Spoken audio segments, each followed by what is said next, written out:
What's up, everybody? This is Dr. Rossi. I'm a board certified psychiatrist making mental health content here on YouTube and on other platforms. If you're new to the channel, I'm going to ask you to go ahead and subscribe to the channel before we start. It helps me to know that this material is helpful for you and that you're finding this stuff valuable. With that said, let's crack right into today's topic, and it's one that's been heavily requested by multiple people, and that is tricyclic antidepressants. Are they any better than serotonin norepinephrine reuptake inhibitors? So we're going to answer that question and more in this video. Many people think that the tricyclic antidepressants were the first antidepressants that were discovered, but that's simply not true. It was actually a medication called iproniazide, which is an MAOI or an MAOI inhibitor or MAO inhibitor, and that was used to treat tuberculosis. And it was actually the first antidepressant. Now, interestingly, this medication had no effect on the treatment of TB, so it didn't help the patients to treat their infectious disease, but they did notice that the patients were unusually happy. So this became the first antidepressant discovered and obviously led to the discovery of other MAOIs. Now, the tricyclics. Tricyclics were born out of research attempting to produce antihistamine medications. So originally the goal, before they discovered these medications had antidepressant properties, was to develop new antihistamine medications. And out of that research actually came another psychiatric medication that you might be familiar with.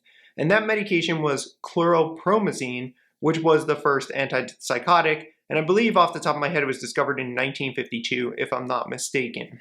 So chlorpromazine, first antipsychotic, and also the TCAs were developed out of this research for finding new antihistamines. This is a pattern in psychiatric drug design, and it continues to this day. So what a lot of drug companies do is that they make slight modifications to the chemical structure of an already established medication to produce additional compounds. This is exactly what the pharmaceutical companies did here. They wanted to make more antipsychotic medications, so more medications like chlorpromazine, and in 1955, they created imipramine. So imipramine was the first tricyclic antidepressant while they were attempting to make these new antipsychotic drugs. Now, imipramine, unfortunately for the company at the time, had no benefit for treating psychosis. So imipramine does not help people with schizophrenia or other psychotic disorders, but what they did see was it induced mania in some patients. So some patients actually became manic when they took this medication. So that led to people thinking, well, maybe this has antidepressant properties. And in fact, other people who were studied in these trials with these medications noticed improvement in their depressive symptoms, and they got better when they took imipramine. So this clued people into the idea that tricyclic antidepressants could potentially be a whole new class of medication.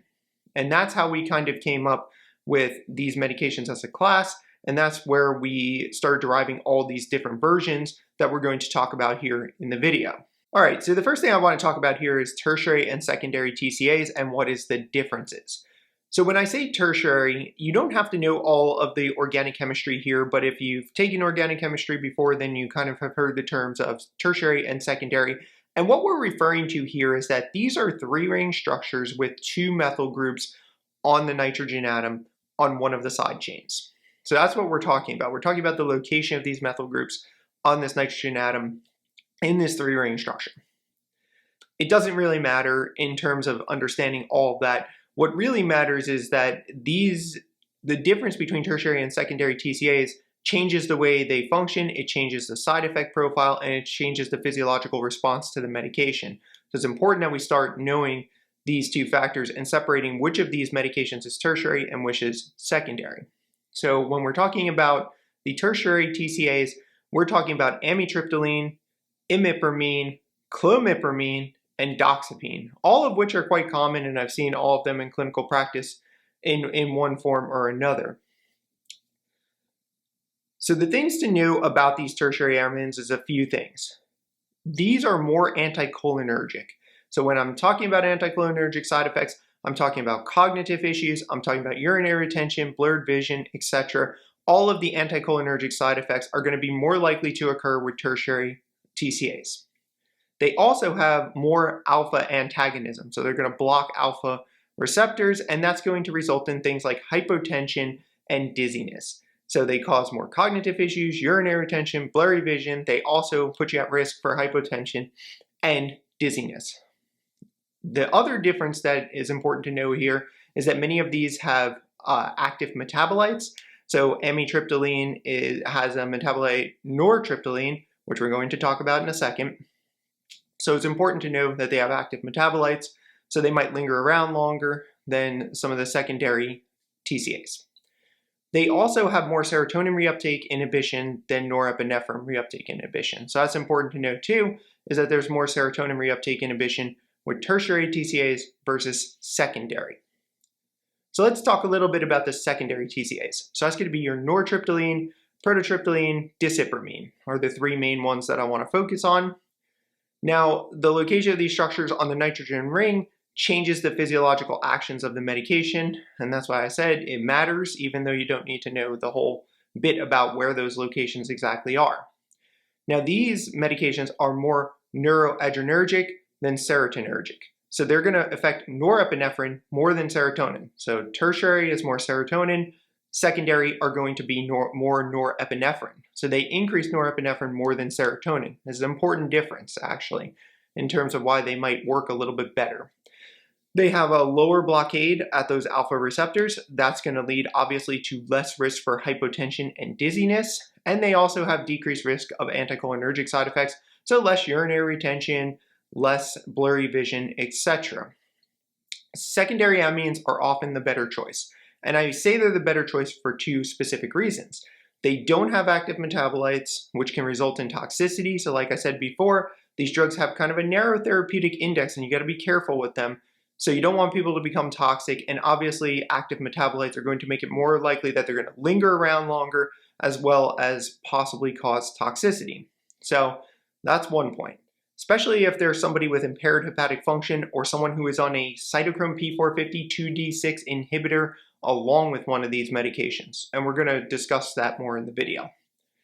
The second reason is that they have a better side effect profile. Like I said, you don't want to have anticholinergic side effects because your cognitive function is going to be impaired. For older patients, urinary retention could be a very serious thing, leading to the risk of UTI and delirium. And you don't want these people to basically be having these side effects that are potentially avoidable if you just use a secondary amine. And the other piece that I want to talk about here is that there's variations in drug metabolism between individuals. As I always say, everybody is an N of one, so we should never assume that every person will respond to the medication the same way. And when we talk about clinical trials, we talk about it in a global sense, right? We're talking about large population data usually. So on average, most people have X, Y, or Z side effect with the medication, let's say, for example. But that doesn't get to the individual variation in each person. So if the person's on a 2D6 inhibitor or the person's a slow metabolizer of 2D6, then this person can start to appear more sedated. And at that point, you're going to want to get a plasma level and be sure that the person's not toxic. So you have to be very careful with these medications. And that's an important point when using them and making sure you're selecting a patient that's appropriate for the medication and is not at risk for overdosing on it. So I want to talk about some important risks with TCAs. So all tricyclic antidepressants, so all of them, tertiary, secondary amines, doesn't really matter. All of these TCAs are cardiotoxic, and the risk of death in overdose is significantly higher as the therapeutic window, like I said, for these medications is much lower than that for SSRIs and SNRIs. That's why these medications have largely fallen out of favor, because they are not only have worse side effects in many cases, they also put people at risk for death if they were to overdose on them. So they all impair cardiac conduction. So what they're doing is they're impairing the depolarization at the AV node and the bundle of His, and what that results in is a widening of the QRS complex as well as potentially prolonging the QT interval. So these are EKG abnormalities that can lead to arrhythmia. So you have to be careful, and all patients over the age of 50 should have an EKG before they start this medication. Now, it's best to avoid this medication in someone at risk for overdose. So if you're seeing a patient who has treatment-resistant depression who's overdosed in a suicide attempt, 3 or 4 times, you might want to reconsider using a TCA in that person, because there is a lot of risk. If they do overdose, they're likely to die from the medication. Very serious concern and must be weighed out when you're making these clinical decisions. Since the SSRIs and SNRIs have been used as the predominant means of treating depression, what we see overall in the clinical data, in the research data, is that there's far less fatal outcomes in overdose. So people who overdose on SSRIs and SNRIs are less likely to have a fatal overdose. So there's a few indications for these medications besides depression. So yes, TCAs are indicated for major depressive disorder, but they're also used in several neuropathic pain syndromes and other pain syndromes, specifically temporomandibular joint pain. And some studies even say that these medications are beneficial for the treatment of ADHD and smoking cessation, but I would not consider any of these medications to be first-line options for these conditions. But for someone with a, say, treatment-resistant depression who hasn't responded to other medications, you may use a TCA in that case. And we're going to discuss a little bit about the mechanism of action, the dose ranges, tests, etc. that you would get before starting this medication on a patient. So I've already talked to you guys extensively about the mechanism of action. I said that the tertiary amines are going to boost mostly serotonin by blocking the serotonin reuptake pumps, and then in contrary, the secondary amines are going to boost norepinephrine by blocking the norepinephrine reuptake pump. So the mechanism of action is quite simple. It's like an SSRI or SNRI in that sense.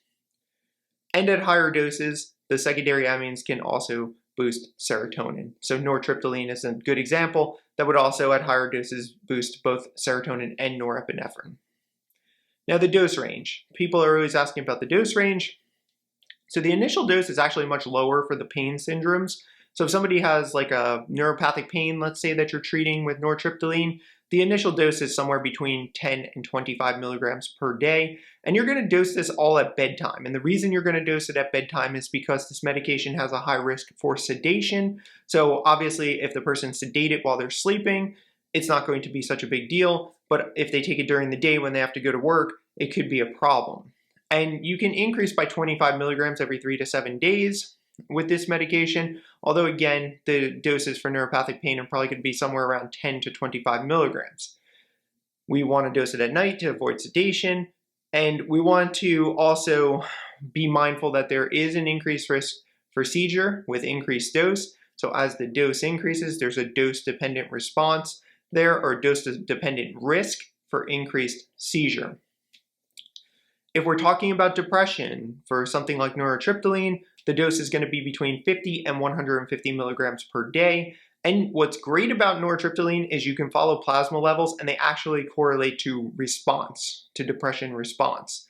So what we find with nortriptyline is that you're looking for a plasma level of 50 to 150 nanograms per mil, and that appears to be the optimal antidepressant response rate in those dose ranges, or in those plasma ranges. So what you can do is, if you're starting this medication on somebody and you want to find out if they're therapeutic or you're questioning the levels, you can order one of these blood tests and you can get a plasma level of the medication, and 50 to 150 nanograms per mil is what you're looking for.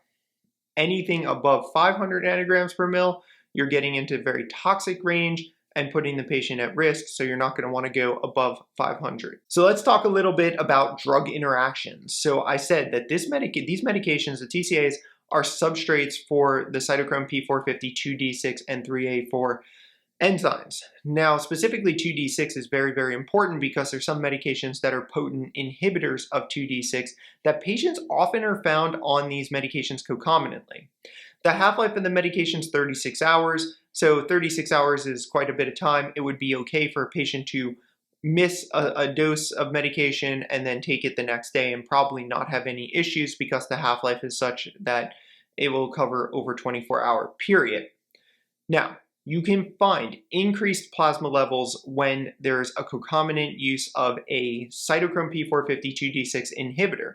And there's 3 common ones I want you guys to be aware of because they happen all the time in psychiatry, or it happens when a primary care provider, say, adds nortriptyline to a patient who's already taking a medication for depression. So the 3 cytochrome P450 2D6 inhibitors I want you to be aware of are fluoxetine or Prozac, paroxetine or Paxil, and bupropion or Wellbutrin. These are all potent inhibitors of cytochrome P450 2D6, and if somebody were to start taking nortriptyline at the same time as they're on one of those medications, the levels of nortriptyline are going to be much higher. There's a couple of other things I want you to be mindful of. Tramadol, pain medication, increases the risk of seizure when used with nortriptyline, and use of other anticholinergic medications increases the risk of paralytic ileus and hyperthermia as well. Haloperidol is also known to raise TCA levels, so you want to be careful giving Haldol while the person's on a TCA. And activating symptoms of mania are also possible. So if somebody has bipolar disorder and they're not on a mood stabilizer or dopamine blocking medication, they're given a TCA, they could be at risk for mania. You're going to want to use caution in patients with renal impairment, hepatic impairment, or cardiac impairment. So all 3 of those major organ systems you should be mindful of any impairment in those areas, and potentially not start this medication if there's significant risk. So as we wrap up here in the final points, I promised you guys I would talk about SNRIs versus TCAs. And unfortunately, this is a debate in the medical community regarding efficacy in major depressive disorder. There's some that believe that the medications are more effective. So I've said before, like older medications tend to be more effective. And I still think largely that's true, and I'll tell you why in a second. But some people believe that the TCAs are more effective than SSRIs or SNRIs. In this case, we should probably be comparing these to SNRIs as they are a similar mechanism of action. So there's no consensus on this. Some people have also said that the SNRIs are equally effective when you look at the studies in the literature, and that if you were to dose the SNRI appropriately and keep a person on it for a long enough duration of time, that there is the same efficacy with the reduced risk of toxicity and death in overdose with SNRIs versus TCAs. So the SNRIs are much safer and they're almost equally effective. Now, placebo responses in more of the recent trials with the SNRIs tend to be higher. And the reason behind that is that the people in these trials, especially the more modern trials, usually have less severe forms of depression. The inclusion criteria for a lot of the TCA work that was done early on had much more severe depression. The cases had much more severe depression. So that could be good and bad, right? What it tells us is a couple things. It tells us we can't head-to-head compare these trials and say definitively that the SNRIs are equally effective or to the TCAs. It's a little more complicated and nuanced than that. But it also tells us that obviously these TCAs work in severely depressed patients because, again, the criteria to get into those trials for TCAs was much higher standard, and you had to have a more severe depression. So that could possibly lend itself to the idea that these medications are more effective. However, we should always keep in mind that these medications may be more effective for an individual patient, but not necessarily on the whole. And I don't think there's going to be any kind of consensus point here. But one thing that we should all keep in mind is that you have to weigh very carefully the use of TCA medications and balance the risks and benefits appropriately. So here's my final piece. You're going to ask me, Dr. Rossi, where does this fit into treatment, or who should be on a TCA? So here we go. I'm going to try to break it down for you. For patients that have not responded to other medications, say they've had medication trials with an SSRI, SNRI, they're still not having any benefit, but they want to go on medication, they don't want to do TMS or ketamine or ECT, they want to keep trying medication, your next step might be a TCA for that person. And it might be a reasonable decision at that point, provided, again, you've gone through all of the checks and balances and you're making sure the person isn't at risk for any cardiac defects or hepatic metabolism issues and or are on a cytochrome P450 2D6 inhibitor. So it might fit in for that person.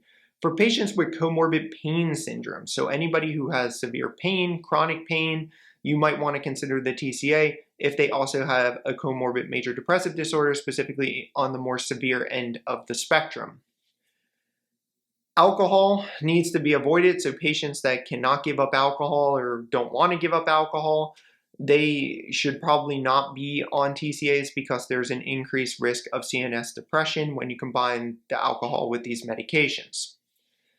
Although rarely done in clinical practice, I have met some doctors who have done this, and I have met some that really swear by this method, but not very common these days. For treatment-resistant depression, it is possible to combine a tricyclic antidepressant with an MAOI, so you can add the TCA to the MAOI. Actually, what you would do is you would start the TCA and the MAOI together at low doses. You'd have to be sure that the person has the necessary dietary modifications in place, and they have to be carefully monitored throughout. So it should only be done by those who are experienced with this process. In general, TCA should be avoided in children. I don't think these are appropriate for child-adolescent patients. And one potential advantage that I haven't mentioned here that can be important and is important, at least in community psychiatry, these medications are older and inexpensive. They're very cheap. They're all on the Walmart $4 list, and you can get a 90-day supply for $10 from Walmart. So very cheap. With that said, I'm going to hold the video there. I'm going to take your questions below in the comments section, and I'll try to get to them as fast as I can. If you enjoy the content, you like what we're doing here, please subscribe to the channel and spread the word about what we're doing. It helps me to keep growing the channel.